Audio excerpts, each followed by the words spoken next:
Hai FLC Family, happy Sunday and welcome to church. Senang sekali bisa bertemu dengan FLC Family hari ini, terutama bagi Anda yang baru pertama kali beribadah di tempat ini. Selamat datang di GBI Forward Living Church. Bersama saya Kenneth, inilah FLC Sunday News untuk minggu ini.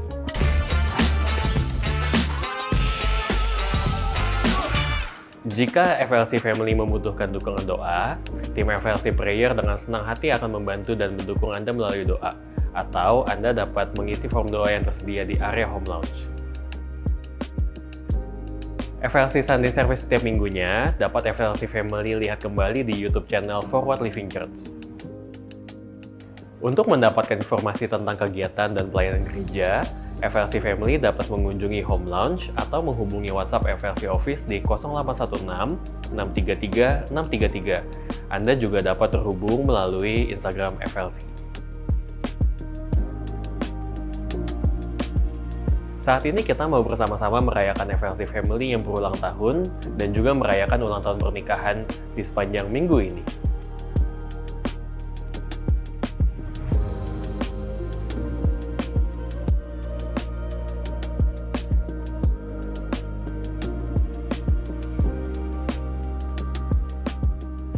Mari siapkan hati kita untuk memuji dan menyembah nama Tuhan, serta menerima dan mencatat setiap kebenaran firman Tuhan yang disampaikan hari ini. Happy Sunday and God bless you. Okay. Ready? 1, 2, 3, 4.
Puji nama Tuhan, Shalom.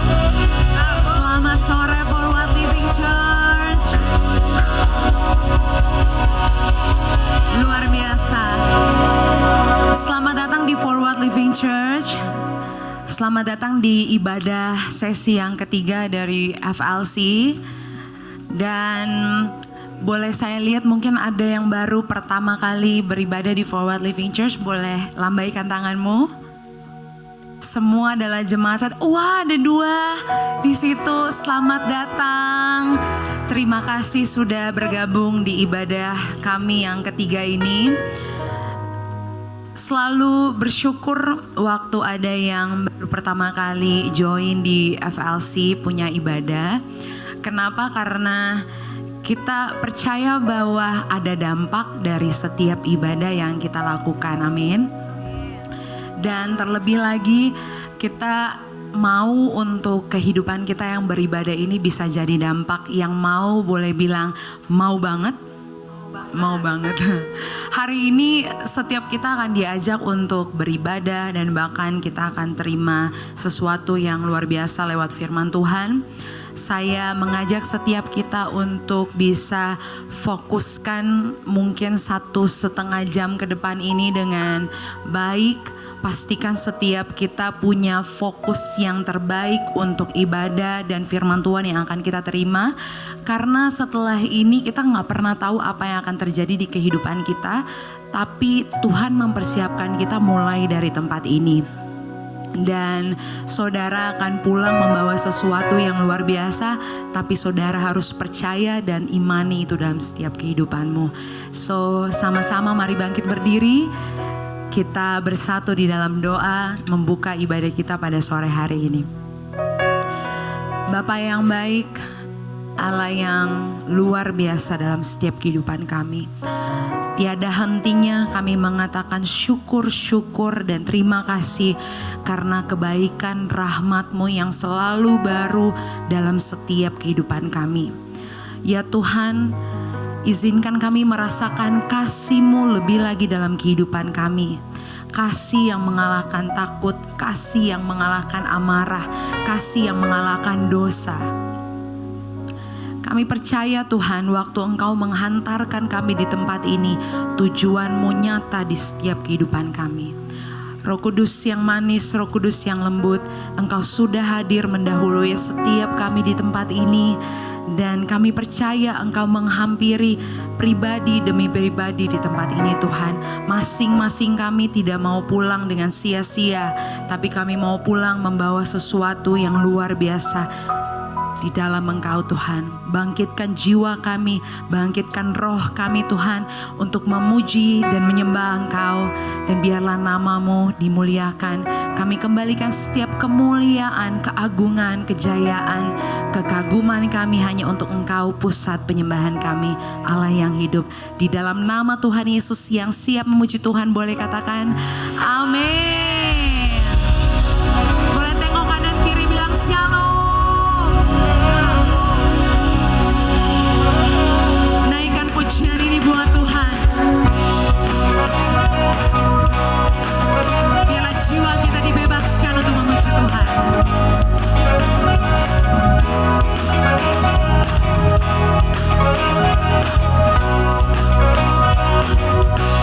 Betapa besar perbuatan-Mu, nyatalah karya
membawa hidupku. Oh, ku teringat kasih setiamu di dalam setiap langkahku. Sungguh engkau baik di dalam.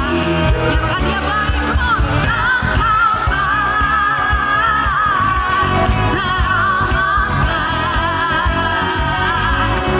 Engkau benar, sungguh baik, teramat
freedom. Your love never ending. Come on, sing it out.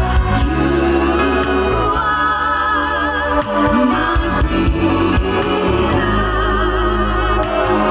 Your love never ending. You are.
Saudara silakan duduk kembali dalam hadirat Tuhan.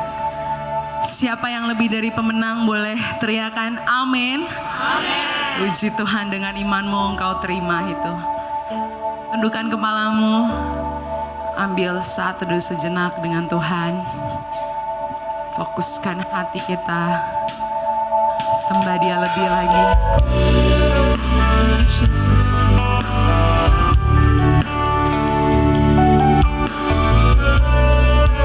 Biar pujian ini menjadi pengakuan hati kami, Tuhan. Thank you, Jesus.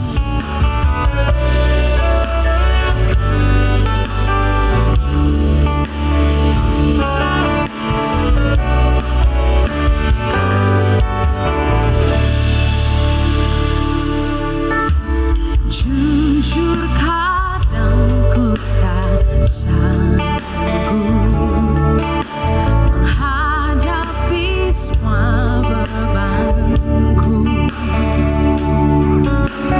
menantikan jawaban,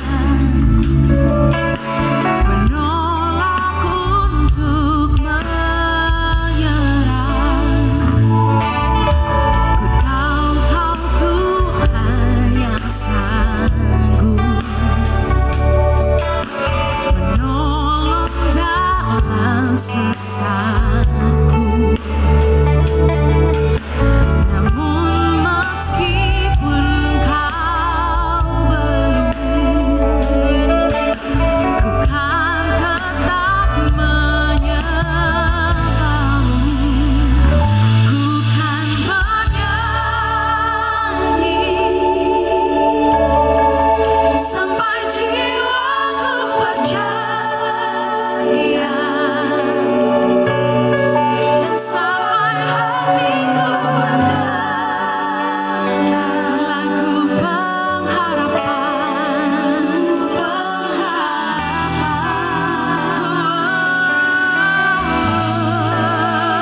ku kan berserah. Ku tahu aku tak sendiri.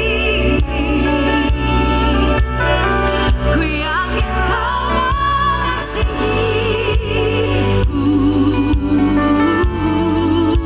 bahkan di dalam api pun. Ku kan menyembahmu.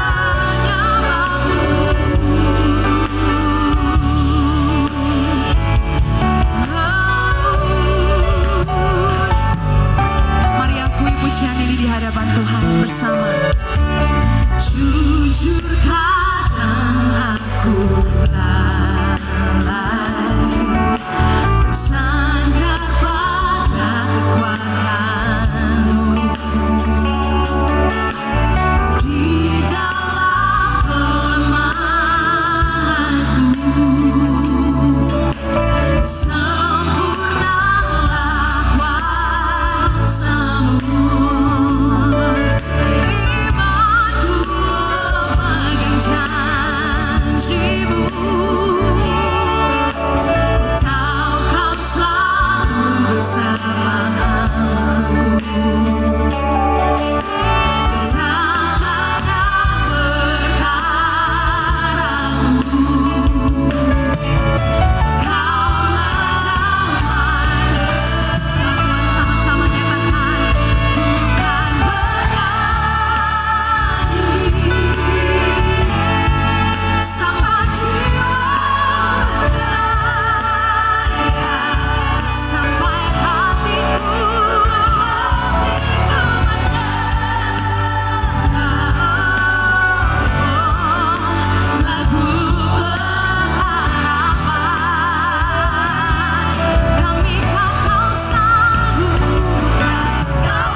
bangkitkan jiwa kami ya Tuhan. Bangkitkan roh kami Tuhan. Iman-Mu semakin menyala-nyala di dalam setiap kami Tuhan.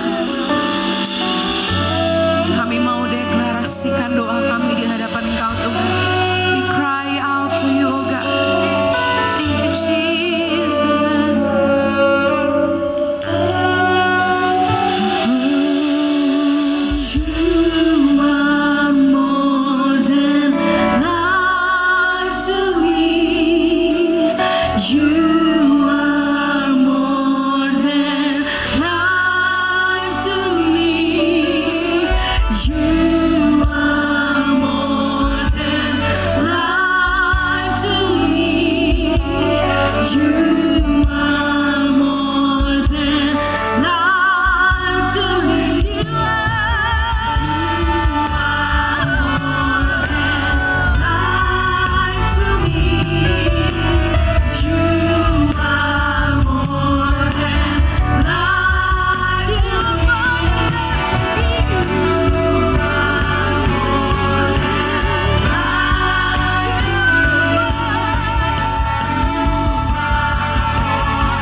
kasih.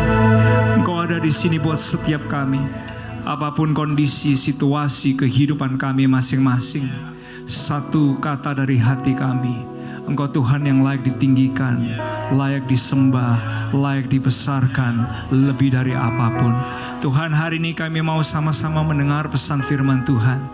Berikan kami semua hikmat-Mu. Semua kami yang ada di ruang ini termasuk hamba-Mu, orang-orang sederhana ini. Supaya kami boleh sama-sama menangkap pesan firman-Mu. Terus diubahkan jadi pria, jadi wanita yang makin hari jadi lebih baik. Kami boleh terus melekat sama Tuhan. Dan hidup kami boleh makin berbuah dan terus berkemenangan bersama dengan Yesus. Di dalam nama Tuhan Yesus yang diberkati dan siap diberkati lebih lagi, sama-sama kita berkata, amin, amin. Kamu boleh kasih tepuk tangan yang luar biasa. Sebelum kita duduk boleh say hi sekali lagi kanan kiri kita. Kalau sudah silakan duduk semuanya. Praise God. Selamat siang semuanya. Selamat siang sekali lagi, 2, 3. Selamat siang. Siang. Senang banget hari ini kita bisa beribadah bersama-sama. Dan thank you Pastor Josh, Pastor Alena buat kesempatan saya boleh berbagi pesan firman Tuhan hari ini. Hari ini saya ingin mengajak kita semua merenungkan sebuah pesan firman Tuhan yang diberi judul tanda-tanda. Boleh kita ucapkan sama-sama? 2, 3.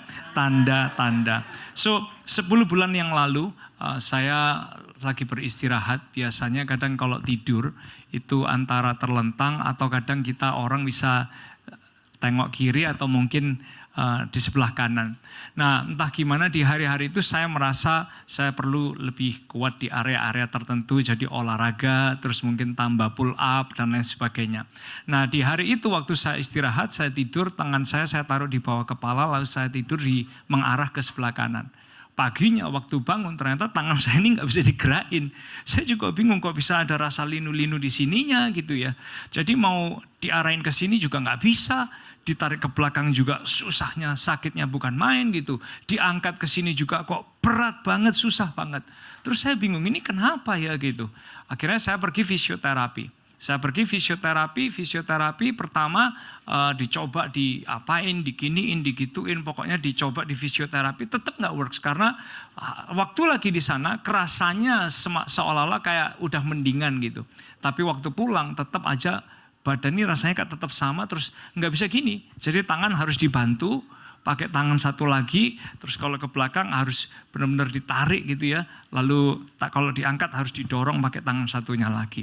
Nah lalu saya pergi ke fisioterapi yang kedua gitu. Setelah fisioterapi yang kedua tetap aja sama, nggak selesai-selesai.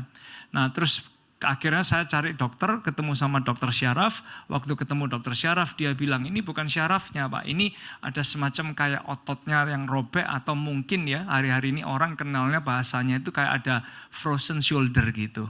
Nah jadi selama 10 bulan terakhir waktu itu saya merasa gila bang, ini tangan gak bisa diginiin, gak bisa gini, gak bisa gini. Terus akhirnya dokter syaraf bilang apa? Saudara, obatnya disuruh apa? Ini mungkin juga bisa menolong Bapak Ibu saudara sekalian yang tubuhnya ada tanda-tanda lagi gak enak atau kalau diangkat susah tangannya. Dokter syaraf cuma disuruh gini gerakannya. Setiap hari gini ya Pak ya? Gini terus aja, berapa kali? 200 kali. Disuruh gini 200 kali. Terus ditambah gini.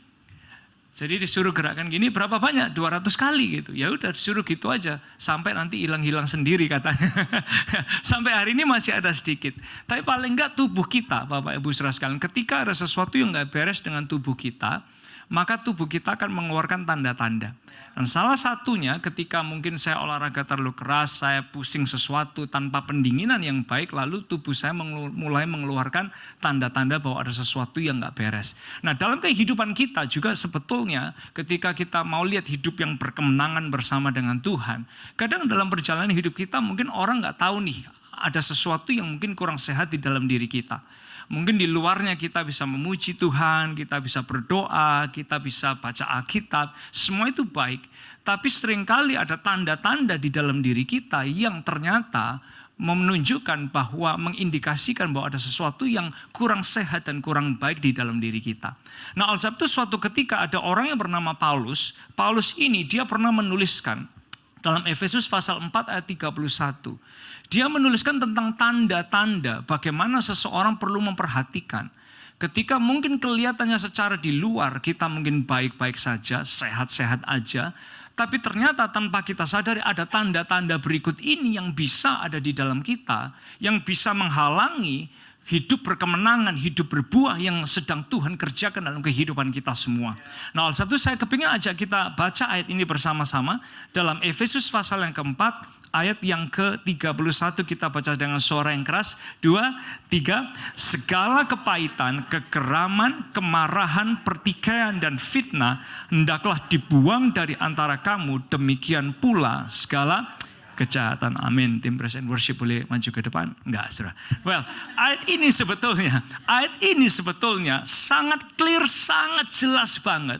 Dia nggak pakai metafora, dia nggak pakai peribahasa. Dia langsung bicara kepada kita semua tentang symptoms, tentang tanda-tanda. Symptoms itu apa, saudara? Ketika tubuh kita sudah mulai kurang baik, badan kita mulai kurang baik, selalu ada symptoms. Misal kita lagi mau flu ya, tiba-tiba suara kita berubah jadi sengau, muncul tanda-tandanya. Misal kita udah lagi ada bakteria di leher, biasanya leher kita jadi mulai nggak enak, mulai radang, badan mulai demam, berarti leher kita udah mulai ada bakteria, ya kan? Ketika kita mungkin dalam perjalanan hidup kita tiba-tiba kita ngerasa kok ada nyeri-nyeri ya di dada sebelah kiri gitu, kok nggak enak. Bisa jadi itu tanda-tanda ada sesuatu dengan jantung kita yang kurang baik. Atau mungkin kadang ketika kita lagi ada flek di paru-paru, tubuh kita mengeluarkan tanda. Nafas kita mulai agak berat, nafas kita lebih nggak enak, nggak lancar. Ketika kita ada ginjal ya, ketika kita ada sakit ginjal, tubuh kita pun mengeluarkan tanda-tandanya. Nah, oleh sebab itu symptoms yang dibahas di sini itu mengingatkan kepada kita semua bahwa siapapun kita tanpa terkecuali, kita mungkin orang Kristen lama, kita orang Kristen baru, tanda-tanda ini bisa muncul di dalam diri kita. Nah, sehingga ketika kita membahas symptoms itu juga bicara tentang bukan hanya mau sakit atau mau jadi kurang sehat, tapi ternyata sesuatu yang sudah tidak sehat lagi. Dan seringkali kita bawa tanda-tanda ini kemana? Ke pernikahan kita bawa kepada hubungan kita bawa dalam parenting kita bawa dalam pelayanan kita bawa ke tempat kerja kita bawa ke dalam mungkin small group kita. Dan seringkali ini terjadi dan dilakukan oleh begitu banyak orang Kristen. Nah, sehingga saya kepingin kalau diizinkan, saya kepingin kasih sedikit aja konteksnya tentang Efesus 4 ayat 31 yang tadi kita baca bersama-sama. Ini ditulis oleh Paulus karena Paulus dia melakukan perjalanan misi yang ketiga, dimulailah pelayanan kemana? Ke Efesus. Dalam perjalanan misi yang ketiga. Tapi dia menuliskan setelah perjalanan misi yang ketiga, dia menuliskan surat kepada Efesus karena dia melihat hasil dari salah satu pelayanan dia di mission tripnya dia yang kedua itu adalah Korintus. Nah, di Korintus banyak dari mereka itu mengaku percaya Tuhan, mengakunya Kristen, Yesus Tuhan dan Juru Selamat, tapi mereka masih hidup dengan ini. Dengan kepahitan, kegeraman, kemarahan, pertikaian, fitnah, dan kejahatan di tengah-tengah mereka. Oleh sebab itu dia pernah menuliskan seperti ini kepada orang-orang di Korintus. Orang yang bernama Paulus dia pernah menuliskan kata-kata ini. Dalam 1 Korintus, pasal yang ketiga, ayat 1 sampai yang ketiga. Dia pernah bilang, dan aku, saudara-saudara, pada waktu itu tidak dapat berbicara dengan kamu seperti dengan manusia rohani, tetapi hanya dengan manusia duniawi yang belum dewasa dalam Kristus. Susulah yang kuberikan kepadamu bukanlah makanan keras, sebab kamu belum dapat menerimanya, dan sekarang pun kamu belum dapat menerimanya. Karena apa? Karena kamu masih manusia duniawi. Boleh kita ucapkan sama-sama 2, 3. Kamu masih manusia duniawi. Dalam bahasa Inggrisnya adalah you are still controlled by your sinful nature. Itulah penyebabnya.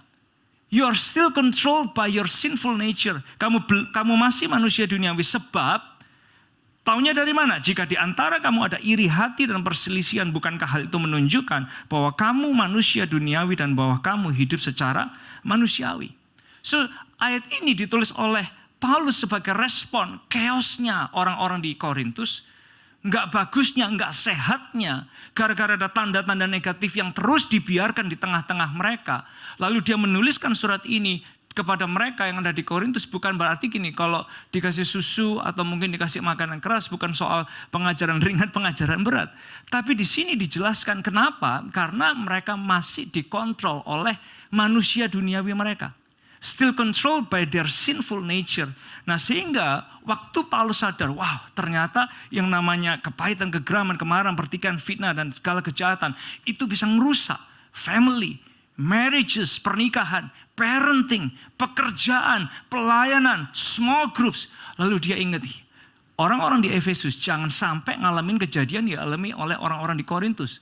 Lalu dia tuliskan kepada orang-orang di Efesus, peringatan ini tadi, segala kepahitan, kegeraman, kemarahan, pertikaian, fitnah hendaklah dibuang dari antara kamu. Demikian pula segala kejahatan. Nah, sekarang saya ingin mengajak kita semua merenungkan sedikit dari Efesus 4 ayat 31 ini. Kira-kira kalau dalam wujud sehari-harinya, Efesus 4 ayat 31 dengan 6 tanda-tanda yang negatif, apa sih wujudnya, bentuknya dalam kehidupan kita sehari-hari? Yang pertama, Bapak Ibu Saudara sekalian, yang pertama, ketika orang punya symptoms negatif atau tanda-tanda sesuatu yang negatif di dalam diri kita, biasanya kita akan ini Saudara. Yang pertama, komunikasi yang tajam. Boleh kita ucapkan sama-sama 2, 3, komunikasi yang tajam. Saudara, ketika orang punya symptoms negatif di dalam dirinya, maka cenderung kita akan berkomunikasi dengan tajam. Karena apa? Prinsipnya gini, tubuh tidak bisa bohong. Ya, mungkin di pikiran kita mencoba untuk bohong, tapi kenyataannya adalah kalau ada tanda-tanda negatif, tubuh kita tidak bisa bohong. Itu akan muncul entah lewat sikap, entah lewat kata-kata, ataupun muncul lewat gerak-gerik tubuh kita. Kalau misalnya suami lagi jengkel, ya kan, suami lagi jengkel sama istrinya, terus habis gitu diminta tolong dong keluarin sampahnya misalnya gitu. Kalau udah jengkel, maka tubuh nggak bisa bohong antara atau gitu kan, supaya apa? Nunjukin bahwa tubuh kita lagi kayak jengkel nih perasaannya. Kalau istri lagi kesel gitu ya sama suaminya gitu, ditowel-towel, bisa ribut itu saudara. Apa sih pegang-pegang gitu kan? Karena apa saudara? Tubuh kita nggak bisa bohong. Demikian juga ketika Anda lagi ada perasaan lagi nggak senang atau lagi kecewa atau Anda lagi pahit, orang masuk dalam satu ruangan yang sama dengan Anda bisa menghindar sendiri. Karena apa? Tubuh kita nggak bisa bohong. Anda nggak kepingin tatap wajahnya, Anda nggak kepingin tatap matanya, karena apa? Tubuh kita nggak bisa bohong, saudara. Nah, suatu ketika Bapak Ibu saudara sekalian, kalau misalnya gini, pernah nggak Anda merendahkan atau meremehkan orang?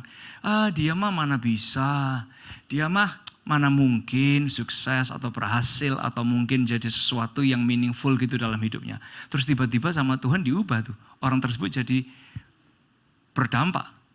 Kira-kira perasaan kita bakal gimana tuh? Bisa ada rasa gengsi, bisa ada rasa iri hati ya. Nah, suatu ketika gini, dalam satu keluarga ini, semua anak-anak itu dibanggakan oleh si ayah.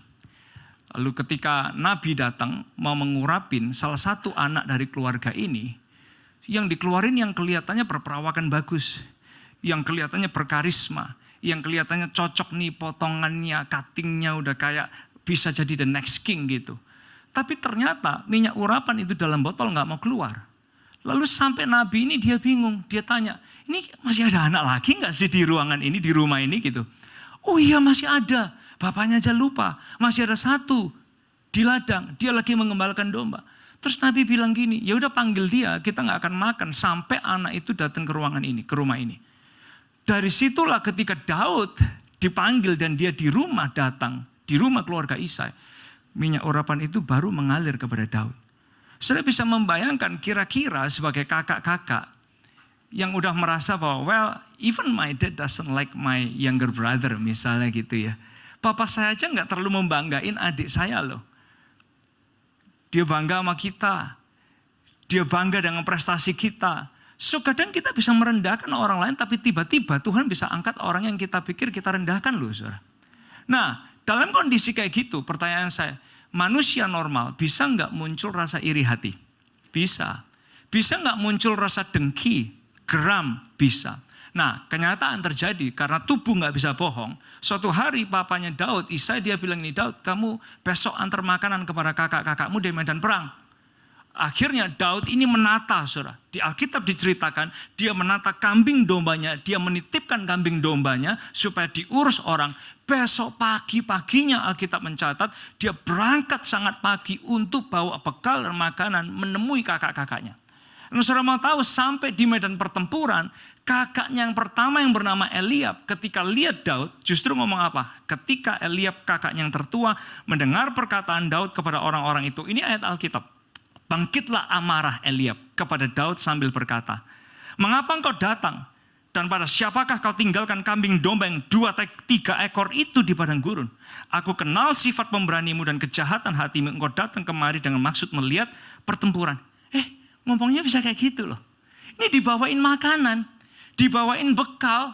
Jauh-jauh dia udah ngatur kambing dombanya sebelumnya. Pagi-pagi buta dia berangkat. Ternyata ketemu sama kakaknya. Dia bilang apa? "Ngapain lu kesini? Tuh kambing domba yang cuma 2-3 ekor titipin siapa?" Kan sarkastik banget. Masa kambing domba dia cuma 2-3 ekor? Enggak dong. Tapi dari kata-katanya kelihatan banget tubuh kita nggak bisa bohong kalau lagi ada sesuatu yang negatif di dalam diri kita. Nah, sehingga menunjukkan kepada kita semua, Bapak Ibu Saudara sekalian, tubuh kita nggak bisa bohong. Waspadailah symptoms negatif yang mungkin itu akan merusak pernikahan, keluarga, parenting kita, termasuk pekerjaan, termasuk pelayanan dan small group kita. Waspadailah tanda-tanda negatif ini. Yang pertama biasanya kita akan berkomunikasi dengan tajam. Yang kedua yang akan terjadi ketika orang punya symptoms negatif di dalam dirinya, kita akan memiliki kompetisi yang toksik. Boleh kita ucapkan sama-sama 2-3, kompetisi yang toksik. Kompetisi yang toksik biasanya dilakukan oleh orang yang sedang atau memiliki symptoms negatif. Bapak Ibu Saudara sekalian, ada orang yang merasa dirinya bernilai, merasa dirinya itu berarti kalau dia bisa merendahkan orang lain, atau merasa lebih tinggi daripada orang lain, atau merasa lebih baik daripada orang lain. Padahal itu value confident yang salah. Confident yang baik itu bukan ketika kita masuk ruangan lalu kita membandingkan diri dan kita merasa lebih baik dari orang lain. Confident yang baik adalah ketika kita masuk ke sebuah ruangan tanpa kita harus membandingkan diri dengan siapapun. Nah, ketika ada orang yang dia harus merasa bernilai, merasa berarti dengan mungkin merendahkan, atau mungkin menghina, atau mungkin menjelekkan orang lain, itu adalah tanda-tanda symptoms negatif yang terjadi di dalam diri orang tersebut. Bukan salah siapapun, tapi dibawa oleh pribadi tersebut. Dan tidak jarang kita bawa kompetisi yang toksik ini ke pernikahan kita bawa ke keluarga kita bawa ke pekerjaan kita, termasuk kita bawa ke pelayanan kita. Nah, di Alkitab itu diceritakan ada 2 bersaudara yang seharusnya mereka bisa rukun, bisa bergaul satu dengan yang lainnya, namanya Rachel dan Leah. Tapi Rachel dan Leah karena kompetisi yang toksik membuat mereka akhirnya apa? Saling menjatuhkan satu dengan yang lain. Saling menyakiti satu dengan yang lain. Saling menjelekkan satu dengan yang lainnya. Why? Karena kompetisi yang toksik. Mungkin di antara kita bilang ini, ya mungkin pastor nggak tahu ya, dipilih kasih, dibeda-bedain gitu. Jelas ini salahnya siapa kalau Rachel dan Leah? Satu pria namanya Yakub. Dia pilih kasih kepada salah satu gitu. Sampai akhirnya membuat mereka berdua saling menyakiti, saling melukai, saling merendahkan satu dengan yang lainnya. Tapi dari cerita ini ternyata kita juga belajar loh. Dalam hidup ini selalu ada perbuatan tidak adil yang akan terjadi sama kita. Dalam kehidupan ini selalu ada unfairness yang mungkin akan datang kepada kita semua, termasuk kepada saya. Dan ketika sesuatu yang gak fair menurut kita terjadi dalam hidup ini, kita punya pilihan untuk merespon. Kita mau merespon dengan kompetisi yang toksik, atau kita mau merespon untuk ini makin serupa dengan Kristus, dan karakter kita makin diubahkan, makin seperti Kristus. Nah, oleh sebab itu kalau orang punya symptoms negatif, ini seringkali akan dibawa ke dalam banyak relationship. Dan tidak jarang suami istri itu pun bisa loh melakukan kompetisi yang toksik. Oh, lu gak gitu, gue juga gak mau gitu. Lu udah gini, gue juga akan lebih gini daripada lu. Loh, lu gak mau dengerin, gue juga gak mau dengerin lu lagi deh gitu. Oh, gak mau ngelayani gue, lihat aja gue balas sebentar. Bener gak saudara? Karena apa? Kompetisi yang toksik itu pun bisa kita bawa ke pernikahan Kristen kita. Dan setiap kali ada symptoms negatif yang seperti ini, kita semua diingatkan, jangan adopsi nilai yang salah. Tapi ketika kita dihadapkan dengan situasi yang gak fair menurut kita, bahkan gak adil sekalipun, selalu ingat bagaimana Yesus diperlakukan gak adil, tapi dia bisa meresponi dengan baik. Dan saat kita diperlakukan gak adil, kita meresponi dengan baik. Anda berbuah, Anda berkemenangan bersama dengan Yesus Tuhan kita. Kemudian boleh kasih tepuk tangan yang luar biasa buat Tuhan. Yang ketiga, tandanya ketika kita punya symptoms yang negatif adalah kita cenderung ini saudara, merobek. Boleh kita ucapkan sama-sama? 2, 3. Merobek. Kita cenderung untuk merobek. Artinya gini, apa yang kita ucapkan, apa yang kita keluarkan dari sikap kita cenderung menyakiti, melukai, bahkan merobek. Suatu ketika istri saya itu pernah, dia itu maksudnya baik, ya kan?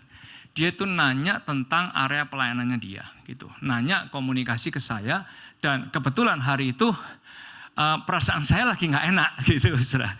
Karena lagi jengkel, lagi khawatir, gitu ya, mungkin lagi gemes tentang beberapa hal, gitu. Terus apa yang dia tanyakan sebetulnya pernah dipertanyakan kepada saya. Hanya cuman cara jawab saya waktu itu pure salah, saudara. Mau nggak mau tetap salah kan pasti gitu. Jadi harusnya jawaban saya itu bilangnya gini, kalau ini bahasa baiknya karena lagi di mimbar gitu kan, kan aku udah pernah jelasin toh ya gitu. Kalau kayak gitu masih agak manis sekali ya gitu. Tapi jujur waktu itu jawaban saya adalah loh, lalu udah dijelasin nanya lagi. Saudara, itu langsung kayak bikin gak karu-karuan saudara, suasananya keluarga dalam pernikahan. Dari satu pertanyaan salah jawab saudara, karena kata-kata saya yang mungkin waktu itu gak terjaga, timbullah perang dunia saudara di rumah dan di keluarga saya. Dan tanpa kita sadari ketika kondisi hati kita lagi negatif, kita bisa merobek dan melukai orang lain dengan sikap, kata, dan perbuatan kita. Nah makanya gak salah loh, Alkitab itu bilang gini ya, kalau ngambek, kalau marah, itu jangan sampai matahari terbenam. Supaya apa? Supaya kata-kata kita, perbuatan kita gak sampai merobek atau melukai orang lain. Dan menurut saya, apa yang saya lakukan, harusnya iya benar ya kalau saya ingat apa yang diucapkan oleh firman Tuhan tentang kalau marah jangan sampai matahari terbenam, ternyata itu penting. Sehingga Tuhan bisa tolong kita, dia bisa cegah kita dari melukai orang lain. Suatu ketika ada bukti di dalam Alkitab gimana Tuhan seringkali dia mau cegah kita dari melukai atau mungkin dari merobek kehidupan orang lain. Ada cerita tentang Kain dan Habil. Kain dan Habil ini cerita di mana dua-dua sama-sama bawa persembahan. Nah yang satu itu diterima, yang satu nggak diterima. Sebetulnya kalau kita pikir pakai logika dengan kita semua yang ada di ruangan ini, kalau kita pakai logika, ya udah toh kalau udah nggak diterima sekali, ya bawa lagi, dibenerin, siapa tahu keterima yang kedua kan? Simple sebetulnya kan saudara. Tapi ini dia udah panas dulu, dia udah marah dulu, dia udah iri dulu, dia udah geram dulu, dia udah jengkel dulu, dia udah jahat dulu hatinya. Karena kok bisa yang satu diterima, kok saya enggak gitu. Padahal simpelnya, kalau yang satu udah keterima, punya lu gak keterima, bikin lagi, benain hati, benain caranya mungkin, lakukan lagi gitu, beres perkara. Oh dia enggak, sampai Tuhan ingetin nama dia gini, kenapa mukamu muram, hatimu panas? Di Alkitab ditulis tuh saudara, diingetin dulu nih udah nama Tuhan, kenapa mukamu muram, hatimu panas? Karena kalau hatimu panas nanti dosa mengintip loh. Beneran nih orang. Gak didengerin. Dia terusin, bukan hanya dia merobek hidup orang, tapi dia membunuh kehidupan adiknya dia sendiri. Nah tanpa kita sadari, kadang kita jalan dalam perjalanan hidup kita. Anda terluka, Anda disakiti, Anda kecewa, mungkin Anda marah, Anda jengkel. Lalu kita tanpa kita sadari, kita merobek. Bahkan ini saudara, membunuh visi orang lain dengan kata-kata kita. Membunuh karakter orang lain dengan perbuatan dan gosip yang kita bikin. Membunuh mimpinya orang lain, semangatnya orang lain dengan kata-kata negatif yang keluar dari mulut kita. Perhatikan saudara, orang yang bawa symptoms negatif itu seringkali yang ketiga tandanya adalah dia mudah merobek. Baik itu lewat kata ataupun lewat perbuatan. Nah ketika symptoms negatif ini menjalar di dalam diri kita, maka itu akan merusak. Nah, setiap kali kita tahu bahwa ada sesuatu yang gak baik, kenapa gak datang sama Tuhan dan bilang, Tuhan tolong saya. Maka dia datang sebagai penolong yang dahsyat buat setiap kehidupan kita. Yang keempat, apa tandanya orang yang punya simptoms yang negatif? Yang keempat tandanya adalah kita akan jadi magnet drama. Boleh kita ucapkan sama-sama? 2, 3, magnet drama. Orang yang negatif, konflik akan selalu mengikuti kehidupannya. Dan konflik itu selalu mengikuti magnet drama. Artinya semakin negatif diri kita, semakin magnet drama dalam diri saudara makin besar dan makin kuat dayanya. Sekali lagi ya saudara, makin negatif diri kita, semakin magnet drama itu makin besar dayanya dalam diri kita. Sehingga mungkin ada di antara kita yang berpikir gini, aduh Tuhan, kenapa sih hidup saya banyak drama gitu. Jangan tanya Tuhan, bukan Tuhan yang salah. Ya gara-gara ini, gara-gara itu, gara-gara gini, gara-gara gitu. Enggak. Jangan salahin orang lain dulu. Jangan-jangan kitanya yang terlalu negatif dalam hidup ini sampai drama ngikutin kita terus. Sudah di Alkitab itu diceritakan tentang satu orang yang hidupnya selalu diikuti drama. Dia jadi magnet drama. Orang ini namanya Yakub. Yakub lahir dikasih nama Yakub. Yakub artinya apa saudara? Penipu. Betul kan ya? Nama Yakub itu adalah apa saudara? Penipu. 2, 3 apa namanya? Penipu. Saya juga bingung ini orang tua ngapain sih ngasih nama anak penipu gitu. Namanya Yakub kan, namanya artinya penipu. Nah, sampai di Alkitab itu digambarkan gini. Ini orang troublemaker dan selalu hidupnya diikuti drama. Alkitab itu mencatat gini. Waktu dia lahir keluar dari kandungan, dia berebut posisi sama kakaknya sampai dia lahir keluar masih pegang tumit kakaknya Esau. Itu diceritakan di Alkitab loh saudara. So full of drama hidupnya. Lalu ketika dia udah mulai dari balita beranjak ke mulai anak-anak, dia udah mulai ngerti nih caranya gimana cari perhatian orang tua. Gimana caranya cari perhatian lebih daripada kakaknya. Sampai mamanya pilih kasih kepada dia. Ya. Lalu gaya pengajaran, gaya parenting mamanya yang pilih kasih kepada dia, ternyata dia juga bawa kepada keluarganya dia sendiri. Sampai waktu dia punya anak, dia pilih kasih kepada Yusuf dan itu bikin drama besar di keluarganya dia sendiri. Kemana dia pergi drama selalu ngikutin dia. Itulah hidup Yakub. So ketika papanya udah makin tua, dia pikir gimana caranya ngerebut ya berkatnya Esau. Ya kan? Saudara mau tahu apa yang dia lakuin? Dia tipu papanya. Pura-pura jadi kakaknya Esau, lalu dia datang kepada kakaknya, dia curi berkat kakaknya. Dan saudara mau tahu, drama lagi dalam hidupnya. Esau marah, kejar dia lari sampai dia pergi kemana? Omnya dia yang bernama Laban. Penipu ketemu penipu. Ya itu udah saudara. Dia ditipu sama omnya Laban, terus dia berpikir gini, kan drama kan? Habis dia ditipu sama Laban, hidupnya penuh dengan drama, terus dia berpikir gini, wah lebih hebat mana ya penipu dia atau gua gitu. Dia buktiin juga, dia bisa tipu Laban lagi saudara. Sampai akhirnya apa saudara? Drama Rachel, drama Lea, dan terus hidupnya penuh dengan drama sampai di momen apa? Tuhan ubahkan dia dari Yakub jadi Israel.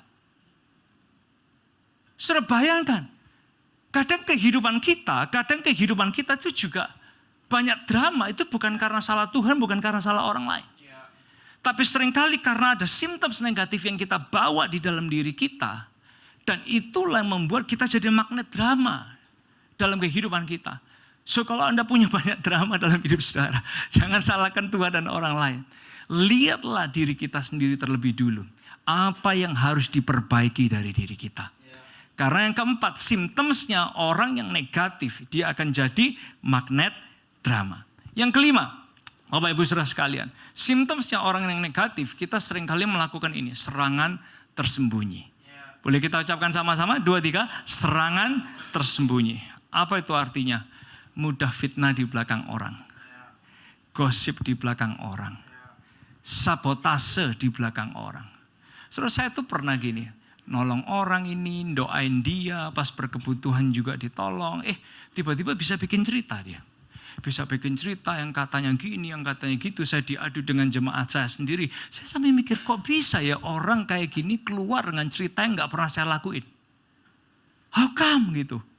Dia bisa keluar dengan ide ngarang cerita sesuatu yang gak pernah saya perbuat. Karena apa saudara?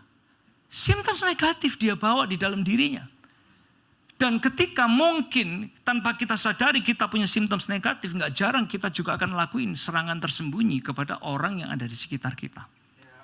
Dan yang keenam, yang terakhir, tandanya simptom negatif yang ada dalam diri kita, biasanya kita akan jadi ini saudara, pencuri identitas. Boleh kita ucapkan sama-sama, 2, 3, pencuri identitas. Karena orang yang bergumul dengan identitas dirinya sendiri pasti akan mencoba merusak identitas hidup orang lain.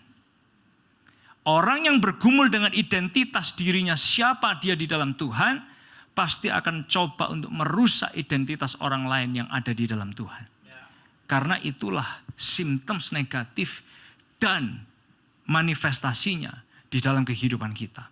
Oleh sebab itu, kepada orang-orang di Efesus, dia udah lihat chaosnya jemaat di Korintus. Lalu Paulus dia mengingatkan dalam Efesus 4 ayat 31. Segala kepahitan, kegeraman, kemarahan, pertikaian, dan fitnah hendaklah dibuang dari antara kamu. Demikian pula segala kejahatan. Lalu pertanyaan adalah gini, gimana caranya kita membuangnya? Kalau mungkin ada di ruangan ini, Anda korban. Yang diomongin sama Pastor Elsa itu benar. Saya ini korban. Mungkin Anda bilang gitu. Saya jadi kayak gini, jadi negatif kayak gini gara-gara. Tapi mungkin Anda juga orang yang melakukannya kepada orang lain. Again and again and again ngelakuinnya kepada orang lain. Gimana caranya kita bisa sembuh dari apa yang kita perbuat. Sembuh dari luka kehidupan kita dan sembuh dari simptoms negatif. Dalam ayat yang ke-32 dituliskan oleh Paulus tentang caranya gimana kita sembuh dari simptoms negatif. Yang ayat yang ke-32 bilang gini. Saling mengampuni sebagaimana Allah di dalam Kristus telah mengampuni kamu. Boleh kita ucapkan sama-sama? 2, 3. Saling mengampuni sebagaimana Allah di dalam Kristus telah mengampuni kamu. Dengan lebih keras lagi, 2, 3. Saling mengampuni sebagaimana Allah di dalam Kristus telah mengampuni kamu. So kalau mungkin hari ini kita korban. Anda korban diperlakukan dengan jelek, dengan tidak baik. Mungkin kata-kata yang tajam.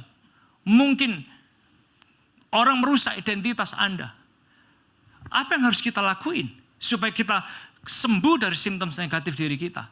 Saling mengampuni sebagaimana Allah di dalam Kristus telah mengampuni kita. Dan kalau mungkin hari ini Anda orang yang saya ini udah 5 tahun, 10 tahun, 15 tahun, 20 tahun. Selalu menyakiti, saya magnet drama. Kemana saya pergi selalu ada drama. God can help you too. Caranya gimana? Saling mengampuni sebagaimana Allah di dalam Kristus telah mengampuni kamu. Karena mengampuni adalah cara menyehatkan dan menyembuhkan diri kita. Boleh kita ucapkan sama-sama? 2, 3. Mengampuni adalah cara menyehatkan dan menyembuhkan diri kita. Semua kita akan ngadepin. Diperlakukan gak adil. Diperlakukan gak fair. Tapi hari ini kita semua diingatkan. Lepaskan, keluarlah dari simptoms negatif di dalam diri kita. Caranya apa? Saling mengampuni sebagaimana Kristus di dalam Yesus telah mengampuni kita semua. Dan saya ingin menutup dengan sebuah cerita. Dan cerita ini bukan cerita yang saya bawa dari diri saya sendiri. Tapi cerita ini adalah cerita orang yang menuliskan Efesus 4 ayat 31. Cerita orang bernama Paulus. Saudara mau tahu di Korintus dia diperlakukan seperti apa?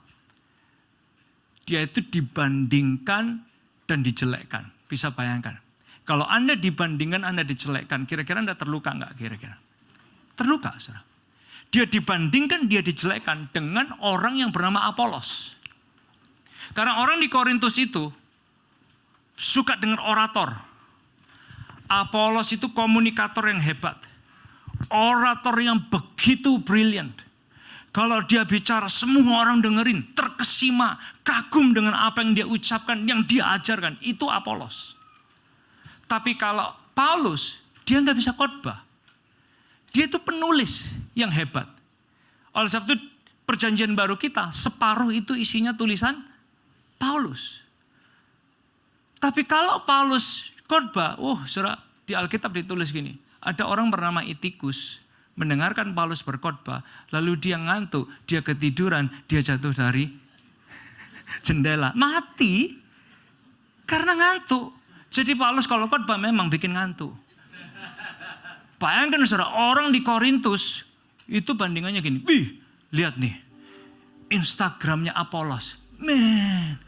Million. Ya Instagramnya Paulus cuma berapa gitu. Cuma 10.000. Gak banding lah Apolos sama Paulus. Coba lihat ya. Apolos YouTube-nya juta subscribers.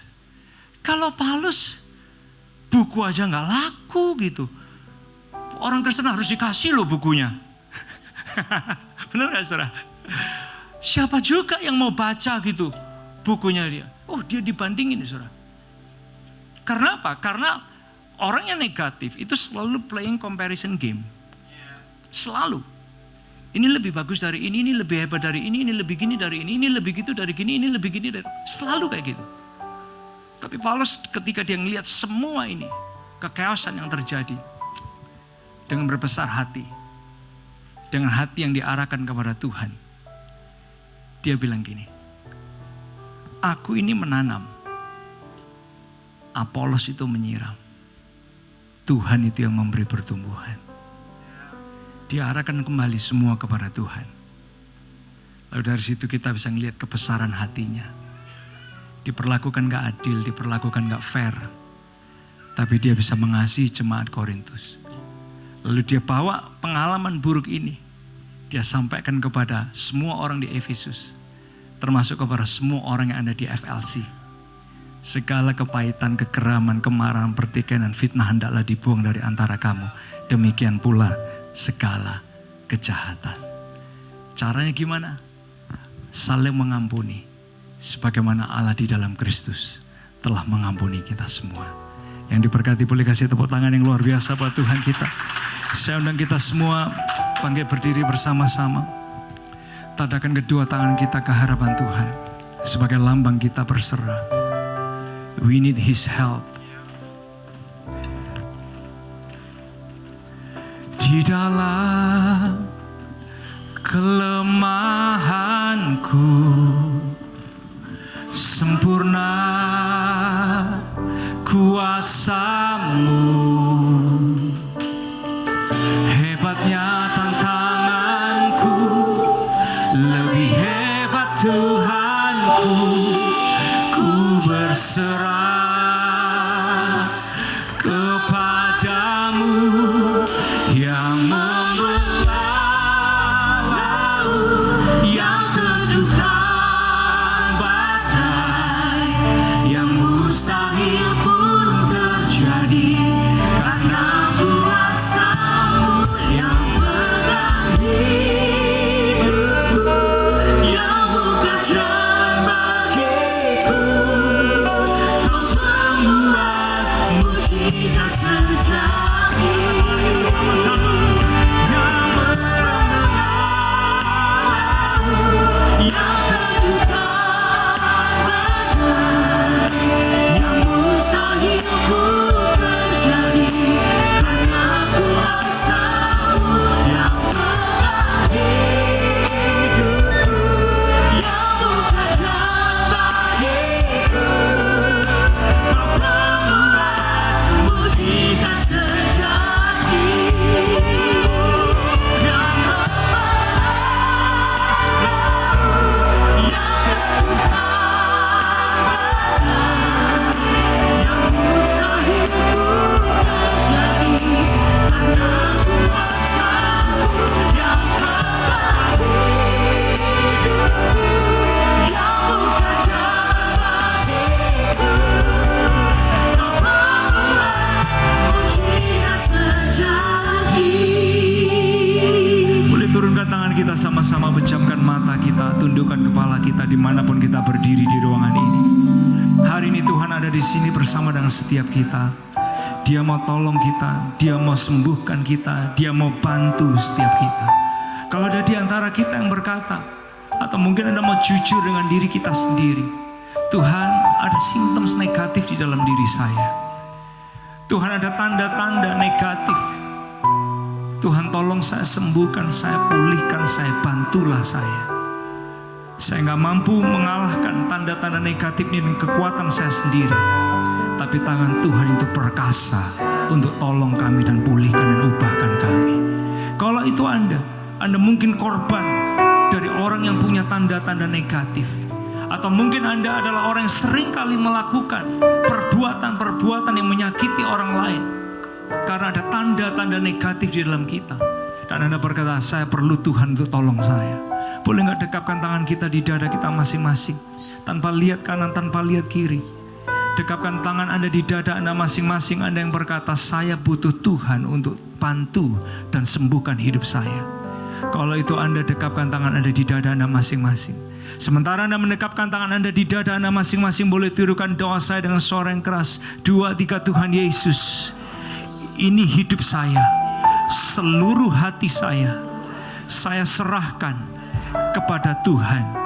Kuasailah, ubahkanlah, berdaulatlah, bertahtalah atas hati saya. Saya mau ditolong, saya mau disembuhkan, saya mau dipulihkan, saya mau dilepaskan dari semua simptoms negatif yang ada di dalam diri saya. Dan saya percaya mulai hari ini hidup saya tidak akan sama lagi. Saya makin berbuah, saya berkemenangan, saya berdampak, saya jadi berkat bagi kemuliaan nama Tuhan. Kemudian yang percaya kasih tepuk tangan yang luar biasa bagi Tuhan kita. Boleh saya kita menadakan kedua tangan kita tinggi-tinggi ke hadapan Tuhan. Kemudian dimanapun kita berdiri, boleh angkat suara doa kita, sembah kita kepada Tuhan. Kemudian syukuri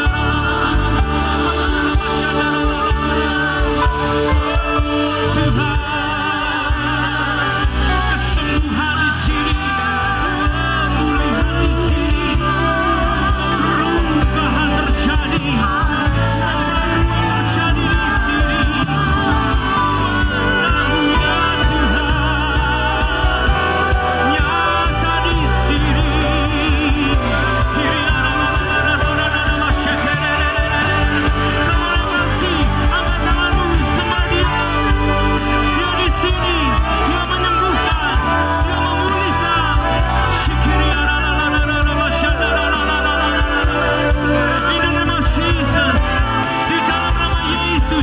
Perubahan terjadi, kemenangan terjadi, hidup berbuah terjadi. Kemudian nyanyikan sama-sama. Yang yang terduga yang mustahil terjadi.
sesuatu pada sore hari ini. So inviting all the youngsters together is better. The flock bersatu di jam 1. So this is additional information untuk semua youngsters, the flock, tapi juga untuk para parents. So sebelumnya setiap youth groups bertemu setiap minggu, ada 3 kali sesi. Tapi mulai minggu depan kita akan menggabungkan setiap sesi menjadi 1 sesi di jam 1 siang. dengan kerinduan supaya lebih terbangun kesatuan, intimacy dan juga fokus. Tapi puji Tuhan karena sebelumnya mereka selalu beribadah atau small groups di Tomorrow Coffee, tapi mulai minggu depan mereka bisa beribadah dan punya ruangan sendiri, yaitu di seberang Tomorrow Coffee. So puji Tuhan, kita mengucap syukur setiap youth yang setiap minggu setia untuk beribadah sama-sama juga bisa punya waktu dedicated for them. Dan kerinduan kami semua setiap parents, please mungkin harus ada sedikit adjustment kalau sebelumnya mungkin ibadah pagi atau ibadah sore, tapi kerinduan kami untuk Bapak Ibu bisa membawa setiap anak Bapak Ibu untuk join di youth groups di jam 1 siang. So FLC family, please support in prayer. Please also pray for our youngsters, for our flock. Biarlah kita percaya di setiap anak-anak ada juga pertumbuhan yang luar biasa terjadi dan perjumpaan terjadi setiap kali mereka bergabung beribadah sama-sama. Amin. Berikan juga tepuk tangan untuk semua yang melayani. Puji Tuhan. Ada satu info tambahan mungkin untuk yang ingin melayani atau punya kerinduan untuk melayani dan mungkin punya karunia untuk makeup or hairdo glam team, because we are in the final weeks of one of our glam team volunteers. She's very pregnant. Dia udah hamil, I think it's like the 2 last weeks of her pregnancy.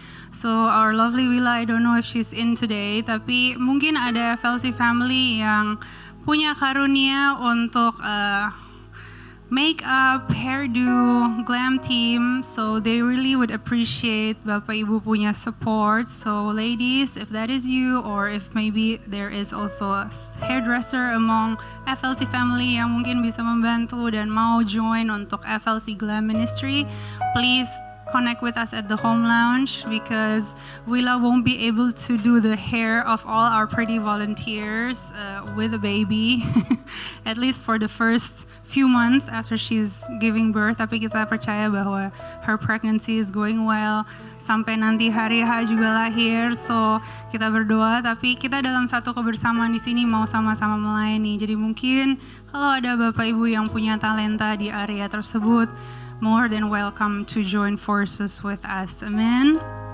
Dan salam hangat juga dari Gembala Bapak Ibu. Please pray for Pastor Josh as he is preaching 6 times today. Di Surabaya kemarin udah 2 kali. So salam hangat dari Gembala Bapak Ibu. Dan terima kasih untuk support doanya. Dan Pastor sudah rindu untuk ketemu lagi Bapak Ibu minggu depan. Dan tentunya thank you Pastor Elisa, thank you for a message that I think sometimes we just need to hear it, because not everybody wants to point out kekurangannya. Everybody wants to just talk about the good things, the easy things, the things that are running smooth. Tapi it's good to be honest to ourselves untuk kita bisa mengintrospeksi diri lagi untuk bisa melihat apa aja yang masih perlu diperbaiki, dan puji Tuhan masih diberi kesempatan untuk memperbaiki. Amin. So biarlah dalam satu keluarga kita sama-sama belajar, bertumbuh, dan biarlah FLC family terus bersinar dan berdampak. Amin. Mari kita berdiri dan kita akan akhiri ibadah kita pada sore siang hari ini. Thank you Jesus. Mari FLC family, arahkan tanganmu kepada depan. Kita akan berdoa juga untuk Pastor Elisa. Terima kasih Tuhan.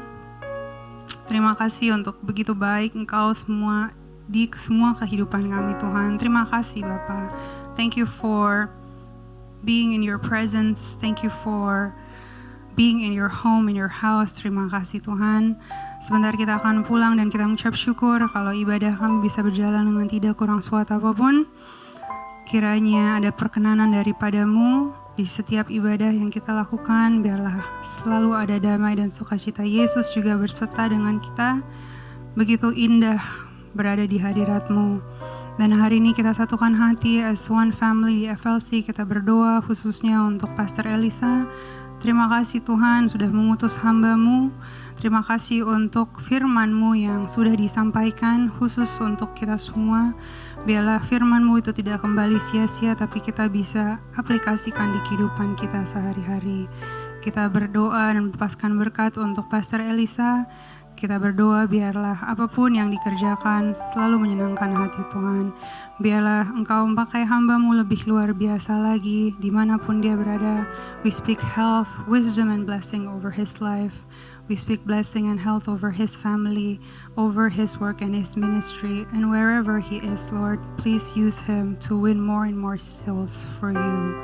Terima kasih Tuhan. Kita berdoa juga khususnya untuk FLC Family, untuk tempat ini. Terima kasih Tuhan untuk tempat ini yang kita bisa pakai. Biarlah selalu ada damai, ada pertobatan yang terjadi di tempat ini. Biarlah terus dan terus gereja-Mu dipakai menjadi kesaksian hidup. Dan kita terus bisa melayani satu sama lain dalam satu keluarga yang diberkati. Jemaat FLC, angkatlah kedua tangan-Mu, pulanglah dengan sukacita dan penuh ucapan syukur. Berkat kasih dan nama Yesus yang menyertai kita hari ini dan seterusnya. Aku lepaskan berkat dalam nama Bapa, Putra, dan Roh Kudus, di dalam nama Tuhan Yesus. Haleluya, amin. Happy Sunday and see you next week.